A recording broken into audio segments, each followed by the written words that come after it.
കഴിഞ്ഞ ദിവസം പത്തിരി ഉണ്ടാക്കിയിട്ട് ആകെ ഇങ്ങോട്ട് കരിഞ്ഞു. അത് മന്റെ ഈഗോനെ ഭയങ്കരമായിട്ടാണ് ഹേർട്ട് ചെയ്തിട്ടുണ്ട്. അതിനർത്ഥം നിങ്ങളുടെ ഹീറോ തോറ്റെന്നാണോ? ഇപ്പൊ നിങ്ങളുടെ ഹീറോ എന്ത് ചെയ്യുന്നു? Will he give up? മുറിവേറ്റ സിംഹത്തിന്റെ ശ്വാസം ഗർജനത്തെക്കാൾ ഭയങ്കരമായിരുന്നു.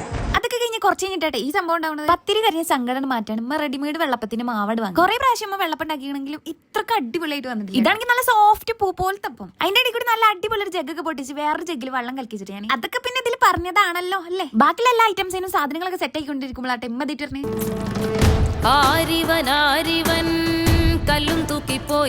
ഇത് കണ്ട ആരും ഓടണ്ട. ഉള്ളി ഓടാൻ കുറച്ച് എണ്ണ എടുത്ത് പ്രഹസനം. പിന്നെ നമ്മൾ നോക്കുമ്പോഴേ ടെമ്മ കുക്കറിന് നൂലൂതി കെട്ടി വേറെ നല്ലടോ. ആ നൂലൂതി കെട്ടില്ലെങ്കിൽ കുക്കറിന് വിസിലടിക്കാൻ ഒരു മടിയാണ്. പിന്നെ നമ്മൾ പ്രത്യേക ക്ഷണം സ്വീകരിച്ച് കയ്യും കിടന്നിരിക്കുന്ന വ്യക്തിയാണ്. ഇനി ഞാൻ സെലിബ്രേറ്റ് ചെയ്യാലോ വെച്ചിട്ടാണ് ഫേസ് കാണിക്കാം. എന്തല്ലേ എങ്ങനെയാണ് നമ്മൾ അടുക്കളയത്തെ പണി ചെയ്തോണ്ട് നേരം കണ്ടു കിട്ടും. കുറച്ച് അവലും വെള്ളം കൂടി ഉണ്ടാക്കി നമ്മൾ സംഭവങ്ങളൊക്കെ സെറ്റ് ആക്കി വെച്ചിട്ടുണ്ട്. പിന്നെ കഴിഞ്ഞ ദിവസത്തെ മാതിരി വന്നിരിക്കാൻ പതിവിലും കുറച്ച് നേരത്തെ നമ്മളോട് പോരുന്നുട്ടോ. നോമ്പൊക്കെ പറഞ്ഞ ഓരോ ഐറ്റംസ് തിന്നോണ്ടിരിക്കുമ്പോഴാണ് ഈ ചങ്ങായി ഞാൻ ഉണ്ടാക്കിയ പോരാഞ്ഞിട്ട് വേറെ സ്റ്റൈലിൽ അവലും മിൽക്ക് ഉണ്ടാക്കണേ. എന്താ പോന്റെ കഥ? എന്തായാലും നമ്മൾ ബാക്കി ഐറ്റംസ് ഒക്കെ തിന്ന് തീർക്കട്ടെ. അപ്പൊ ഒക്കെ എന്തൊക്കെയല്ലേ ബാക്കി പിന്നെ